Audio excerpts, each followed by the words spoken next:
Hello, welcome to the latest edition of How Did I Get Here?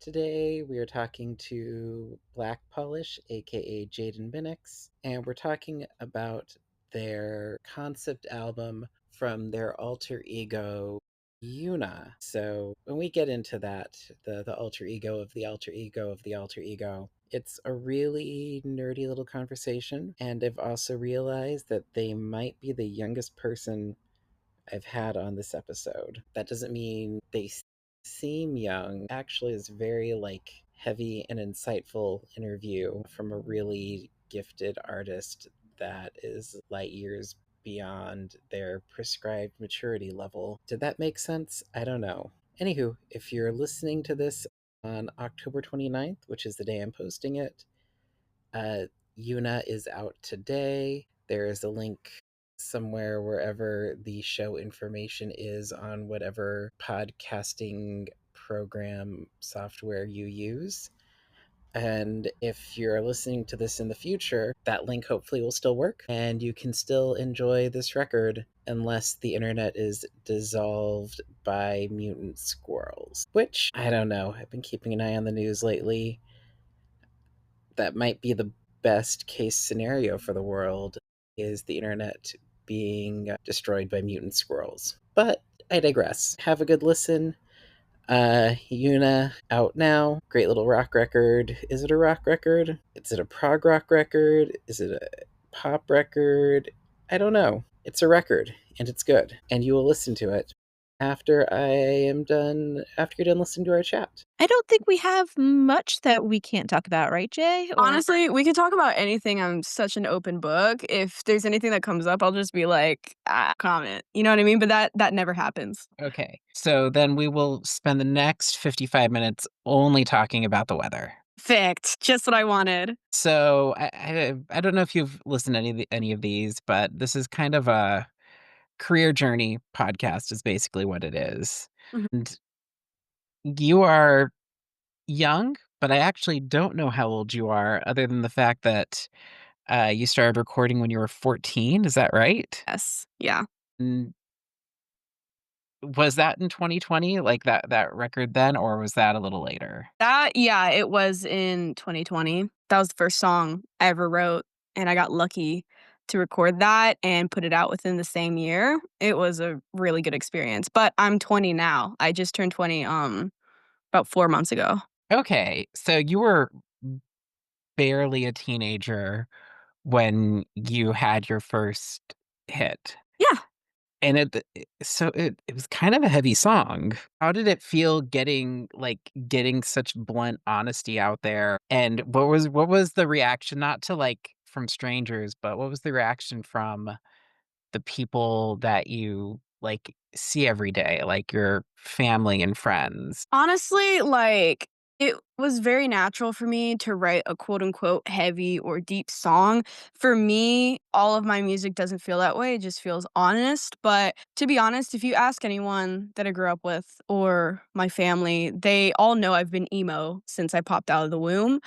I've cut my hair without my mom's permission, dyed it, started wearing black eyeliner when I was 11. I have always been emo. So it wasn't a huge shock for people when, even talking about my identity coming out that way, even with the song, because it is a queer song and it does have some heavy topics in it. It wasn't a shock to anyone. I've always been this way. Black Polish definitely isn't like an alter ego of emo-ness. It's just me. Yeah. So also at such a young age, you didn't have like a collaborator at all on that. This was all you, correct? Yeah, I wrote that song by myself. Um, and did you I'm assuming you also composed it all and record there was an intense mastery of the recording process for somebody so young. Basically, what happened with that is that I didn't know how to produce, and I was tampering with GarageBand a lot just for fun, and I had no idea what I was doing, but I was just like, "This sounds nice." But who I worked with on this specific song was Ryan Rains. He was the very first producer I ever worked with, and I got connected with him through my first manager. He was living out in LA while I was living in Florida at the time. We produced a song over Zoom, but I was heavily involved in production. Like, I was telling him everything, what to do, what chords to hit, and he was teaching me a lot of things. It was a great learning moment, I feel like, for the both of us, like, coaching a 13-year-old to produce, and then it comes out when I'm 14. Yeah, it was dope. I definitely couldn't have done it alone, but I was heavily involved for sure. Yeah, and, like, were all the instruments you? That like Honestly, I know I wrote with all the instruments. I can't remember if I sent stems or if he did it. I do remember me recording a lot of things, but I'm not sure what the finished product was. But, you know, who knows? yeah, it's funny to me that we've reached a point where that is actually possible, Mm, to go from demo to actualized record really quickly and easily. sure. And it's also, like, you're covering a lot of ground on the new record. There's country elements Mhm. buried inside, like, goth and ambient and metal. Yeah. What do you listen to? Because, it feels like you bring stuff in from a lot of different sides. I mean, I don't wanna be that person who says I listen to anything and everything, but I more so listen to anything that sounds cinematic that could be in a movie. I see albums as movie soundtracks and not so much just, like, something you listen through. If I can't picture a whole scene going on in my brain while the song's playing, that's not really something I'm gonna listen to. So I listen to a whole different bunch of people, and growing up in a mixed household, there was a lot of R&B and rap influences, and then there's a lot of country and rock and alternative influences from both sides coming together, and that's what kinda brings my music together to have a through line no matter what the genre is. So, I do listen to everything, but only if the song is, like, 5 minutes long at least and very theatrical and has a bunch of different narratives running through it. That's all I can listen to, or else I will get bored. Yeah, and speaking of the narrative, what is your favorite science fiction book? Science fiction book. I ask Ooh, because YUNA definitely feels like a science fiction film. that's so epic. I would've That's actually so epic. I love that. Okay, science fiction. There's a couple things that come to mind. Okay, don't hate me, I don't read books. Even though I'm a writer, I do not read books. I'll be frank with you, hate listening to podcasts. So, You're here to change that. just to get us both on the same page, or to be full disclosure to each other. That's good. In terms of science fiction, though, what I grew up on was a lot of Voltron. I loved Voltron, which is super random. I really did. That's a science fiction thing I really love, and I do go back to. I really like the soundtrack and how spacey it sounds, and how the synths kind of sound like laser guns. I guess maybe that might have subconsciously entered into my music, and I didn't even think about it, so good question, I would never even have thought of that. It makes clear sense, but also, how did you I mean, Voltron is from, like, the early '80s. I know. I didn't even, I wouldn't know. I mean, I could probably just Google it, and I'm sure it's somewhere, but, like, how did you stumble across Voltron, somebody that was born over a decade after it ended? Probably because I mean, my parents are dope and they understand new school, but they're very old school in, like, what's nostalgic for them. Like, they'll rewatch things over and over again. My dad was a huge Star Wars fan, and I have never seen a single Star Wars movie, so I never got into that, but there was always these vintage toy stores that me and him would go to, and I saw the Voltron lion, and I was like, "What on earth is that? Like, I need to know."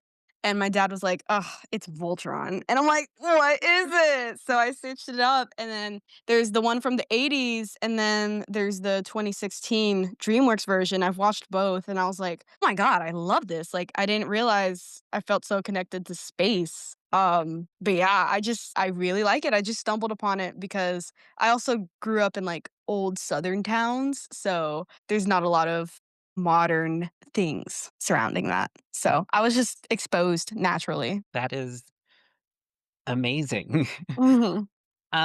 So where did Yuna herself come from? Like, what prompted the character? She originally was not meant to be an album. I am, as you could probably tell, extremely nerdy, Mhm. and I, growing up, loved to draw. I would spend hours and hours and hours drawing in class, at home, listening to music. That's all I would do. And I would create all different types of characters, some superheroes, some villains, some normal pedestrians, whatever. Yuna was a supervillain that I made that would have been me if I was in some random superhero verse. Originally, she was just a character, but I wrote the song Obsession when I was, I think, 16 years old. And I don't know what came over me when I wrote that song because it's such a different vibe from everything I've ever made in my life. But that one song shifted everything I wanted to do for future projects. I was like, I need to make an entire album based off of this one song. And it felt so out of character to me. And I was like, well, maybe it doesn't even have to be me. It doesn't have to be my character. And that's when it kind of sparked this needs to be an alter ego because this is, I wouldn't say out of my comfort zone, but it's definitely something I wouldn't normally do. It's like this R&B trap alternative song, and the rest of the album's kinda shaped around that. So, I was like, "If I'm gonna explore this darker mood, I wanna do it properly and go all in and not feel any resistance with narrative or lyrics." So, I saw this character that I drew, and I was like, "She matches the vibe of all these songs, and this is gonna be the mascot of the album." And it just came together. Now, do you think Black Polish and Yuna will ever meet? Yeah, they're already one. Like, Father, Son, Holy Spirit, they're one. Yuna is a succubus demon, and she possesses me like an alter ego. So, before they're one, they do meet just in my dreams. She enters through the mind through sleep paralysis, and that's kinda how they meet in the physical world.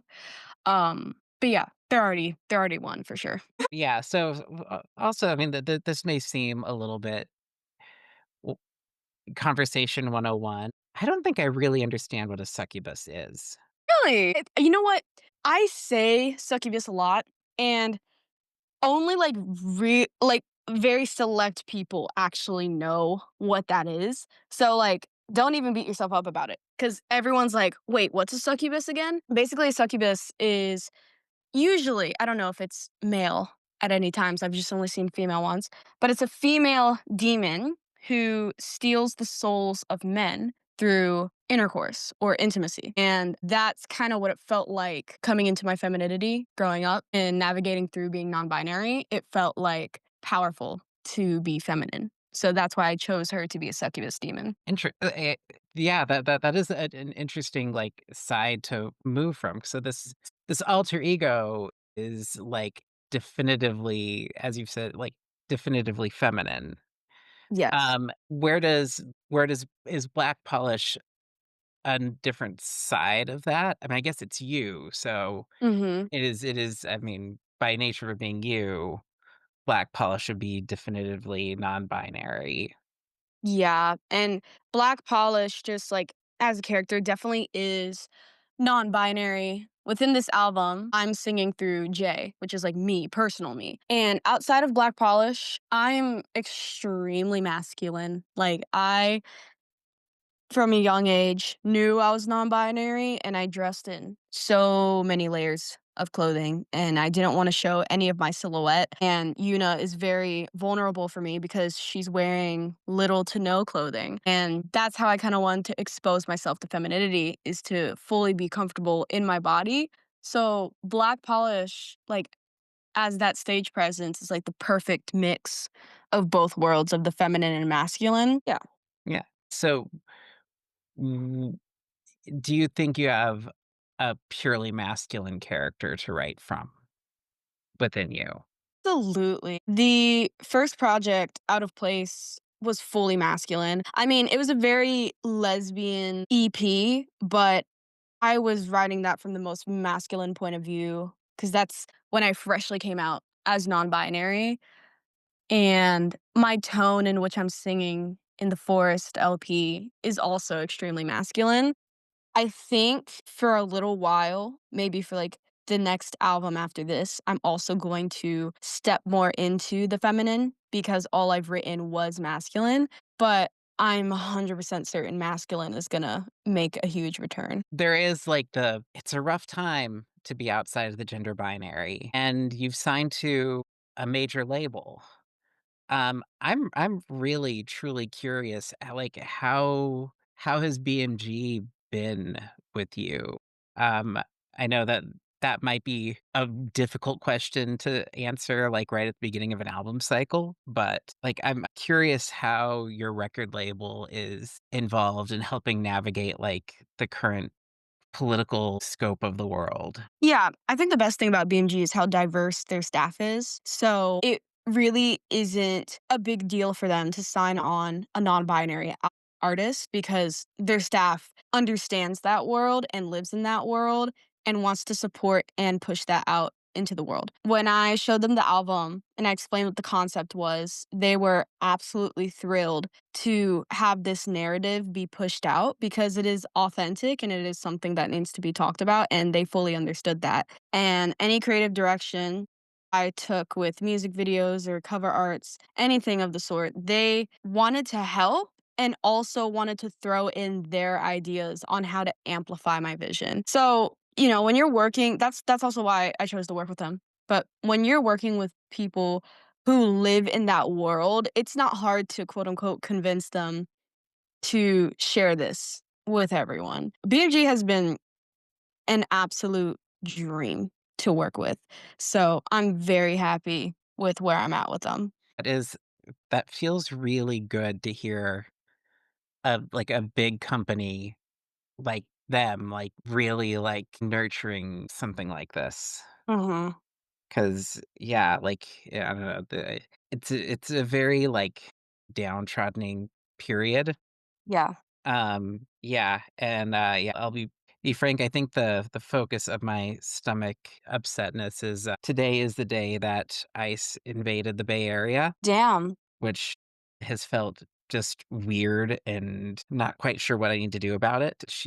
You went through that, like a month ago down in LA, I think. Yeah. Like, honestly, we're still definitely going through that. I was out with a friend the other night, I think last week it was, and I was at this 18 and up club, and ICE literally shut the whole thing down. Like, they literally raided the club, which I had never experienced in my life, and that was terrifying. And I think that's why it's so important for artists that are different and people of color, LGBTQ, whatever, need to share their voices out everywhere. And that's kind of what I've been utilizing my platform for is expressing y'all got to take so much pride in who you are because people want to shut it down so bad. So it definitely is like sickening in the bad way that all of this is going on, but like it's good for artists that are different to just be shoved in people's faces so that they can finally get used to it. Yeah, I think it's good that the music world is holding a line in a great way, and, like, even, like, the bigger music world is, like, still is so far doing really well, where I can't say the same about other media, but which is why, I don't know, why I think I feel safety and solace in this field. Yeah. So have you're about to embark on pretty significant tour for, this day and age. How has the response been, uh, out on the road to what you've I been doing? Yeah, I absolutely love being on stage. Like, that's the only reason I started to make music was to perform. I've been super lucky with all the shows I've been getting to play in LA, which all of them have been, like, opening slots for artists that I look up to.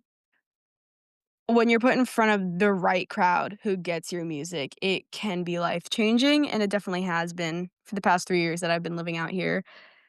And it's the most validating feeling to finish a song, hear the crowd, get off stage, they run up to you, they buy merch, they want pictures. It feels incredible, and it is my favorite feeling is to be on stage and to share my art with people, especially new people, because really there's like no pressure there. Like they don't expect anything from you when you freshly get on the stage, but yeah, I absolutely love being on the road and trying out new cities. It's my favorite thing to do. Yeah, who has been the warmest? I don't wanna no, I don't wanna pit crowds against each other, that's unfair, but Mhm. who like, have you opened up for where the crowd has been exceptionally, like, warm and welcoming? My top 2 favorite tours I've ever been on was Hemlock Springs and Alita. Their crowd understood the music and ran with it. Like, I definitely made some lifelong fans through those tours, and I felt so blessed during them because when I looked out into the crowd, I saw, like, 500 different versions of me. What everyone was wearing, I was like, "Girl, y'all stole that out of my closet, like, I know who you are." And they're just so excited and having the most fun dancing around, jumping, moshing, all this stuff. And yeah, I'll always remember those 2 tours as my favorite. And I was gonna say Hemlock Springs is like it's funny because like, Hemlock Springs is almost like the colorful, bright antithesis to, like, your darker, but still the same. Yeah, I would say so. I feel like my music is dark, but my energy and how I speak and perform, just my vibe is not dark. My lyrics are because like, well, it has to get out somewhere. But Yeah. me as a person, I have a very bright and colorful personality. So I don't think it's too jarring of a change for me and Hemlock to be together. We actually vibed very well when we met. She's like the sweetest human ever. But yeah, the way I come across on my live shows, I want it to be a super fun experience because like there are some concerts I go to cry like just the whole time. Like if I want to cry, there's certain people I will go watch. But most of the time when I go to concerts, I want to have fun and I don't care how sad the lyrics are. I want to dance, I want to scream and shout and let it all out. So, no matter how depressing or dark or gory my songs get, I'm always gonna make it a fun experience for everyone so that they don't have to like cry and be depressed when they Mhm. walk out. Yeah, yeah, so, yeah, when you play here, you're playing brick and mortar music hall, which definitely is one of those spaces that has that, like it's like some rooms just make you kind of feel drunk when you walk in. Yep, I It know exactly what you're talking about. Alright, but you're 20, Oh, oh. what? I don't know what you're talking about, huh? Huh? I might have to wait till your birthday to post. Just kidding, I don't think anyone's really scrolling through podcasts to catch underage drinking. Well, I never do that. Of course you don't. It's just a feeling. It's when you And walk in and you feel like your head's fuzzy. Yeah, and that's exactly what that room, the energy of brick and mortar, and it's a Pop Scene Presents show, which is also, like also, even though the guy who books it doesn't drink, it's still also, like, there's that debaucherous energy with all of their events, which is just really lovely, and, of course, it's coming from someone that doesn't deal in debauchery at all, Mhm. 'cause I'm 46 and I have a six-year-old. Cute. She's I pretty love that. awesome. But yeah, and what's next for you? Like, even though, again, the unicycle's still very early and there's a lot of directions this thing can go, Mhm. what is next on the horizon? As far as what I know, album comes out I don't know when you're posting this, but when we're recording this next week, then there's shows, then Christmas time, then New Year, right? So, usually how I've gone about my career is if I'm thinking long term, I'm like, okay, what are the next albums gonna be? But aside from that, I really just take it day by day and I make every single day successful. I think that's the key to success is really just focusing on the present than like looking on what's next. I already have an idea of what's next for me, but I cannot share it. So, one thing that I'm wondering is, will we see the Yuna character outside of record? Yes, absolutely. She's an alter ego, so she'll never leave me. She's always gonna be here with me. Especially in my songs, there will be times where I'm recording music and she'll come out when I'm writing lyrics, or if I'm recording, like, actually singing. Like, I sing differently when I'm her. It's this very seductive, low whisper that's mischievous, and it does come out, and sometimes when I'm performing and the way I dance, it comes out involuntarily. Narrative-wise, yeah, she'll be traveling with me through other albums for sure, but outside of the music, yeah, she slips out from time to time. Hmm, That mischievous girl, I love her.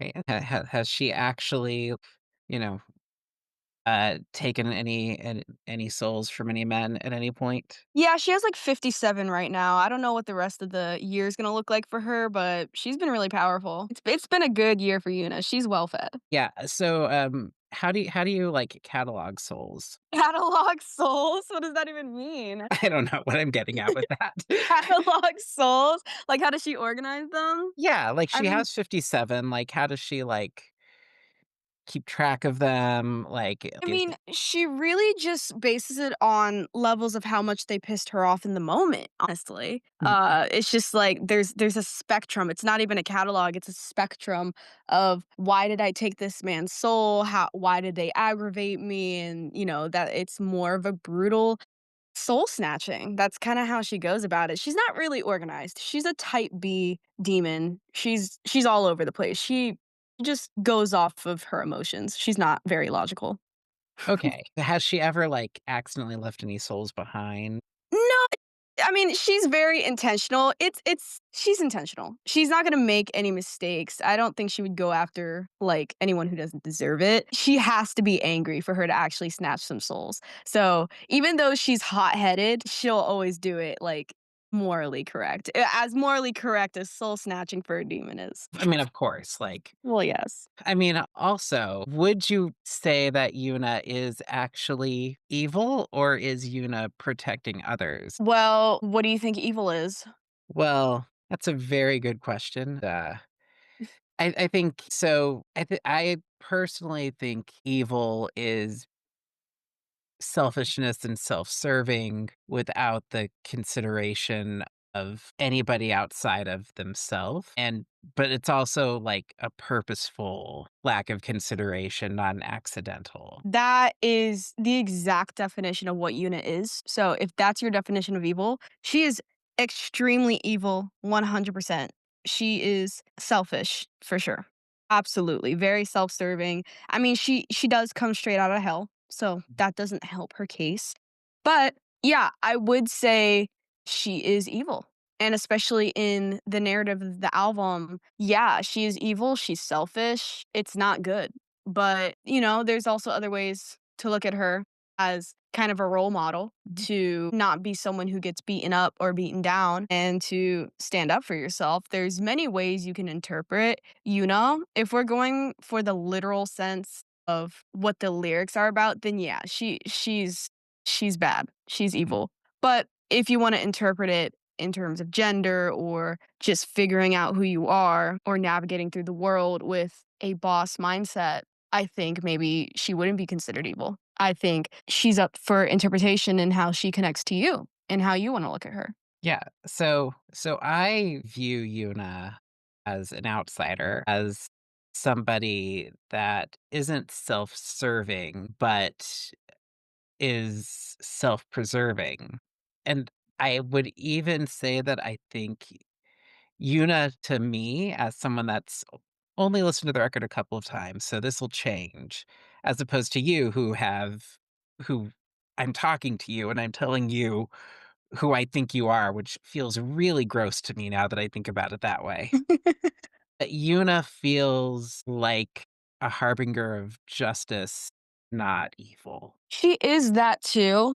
I mean, the situation really is complicated, but some people might not even see the word evil as a negative thing. Like, there's a lot of people who watch things and their favorite character is always the villain. You know what I mean? I think villain is the best way to describe her because villains often have a motive on why they're doing the things they're doing, and you can see their side of the story as knowing that a villain is just the hero or the person we're watching the movie through, their opposition. So, Yuna can be considered evil. She could be considered a villain, but that doesn't also have to necessarily be a bad thing. But genuinely speaking, succubuses need human souls, male souls, to survive. So, when you say she's self preserving, that's literal facts. Like, she genuinely has to. She didn't ask to be born that way. So, there's a lot of ways you can dive into the character of her. I don't think there is a right or wrong answer. It's just whatever way you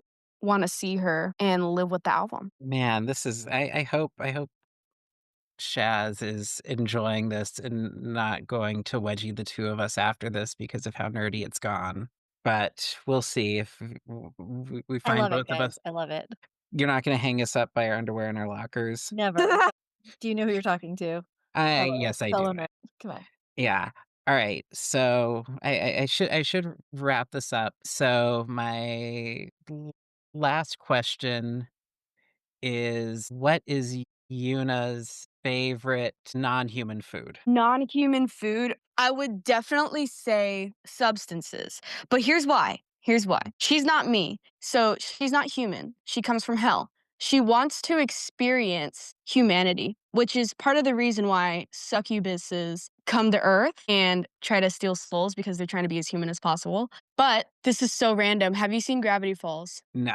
Actually, don't even Okay. know what that is. There's this show called Gravity Falls where basically this demon comes up from another dimension, not hell, but a different dimension. And one thing he loves is to possess humans, but then inflict himself with pain just so he can feel it because he never feels pain because he's this all seeing being. Yuna behaves in the same way. She really loves substances. And it's shown a lot through music videos when she's taken over me showing the alter ego, I'm doing a lot of that in music videos. So she loves to feel as human as possible, but as intensely as possible. So it's not really a food, but she can ingest it.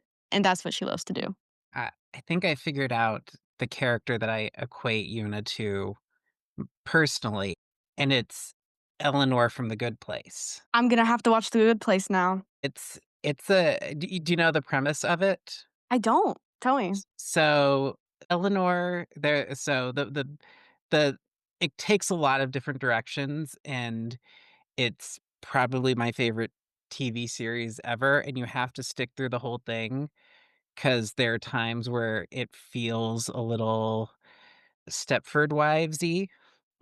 But effectively, it's about a woman named Eleanor who was supposed to get sent to hell, but dies at the same time as another Eleanor, like, same name, Oh, wow. and their souls get reversed, and the wrong Eleanor gets sent to hell, and the wrong Eleanor gets sent to heaven. Whoa.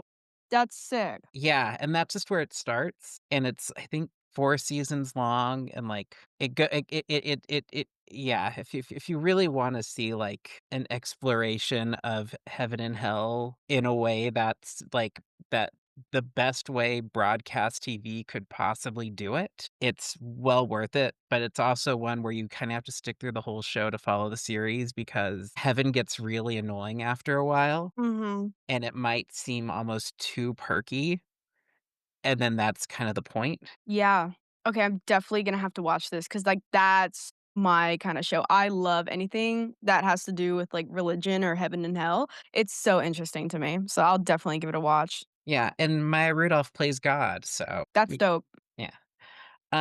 This has been super duper fun. Heck. Like I didn't quite know where this interview was gonna go, Mhm. and I still like, it took directions that I did not expect, and you are really, really rad. Thank you. No, it was easy because it's just 2 nerds nerding out. Yep. So, it wasn't a hard conversation at all, it was sick.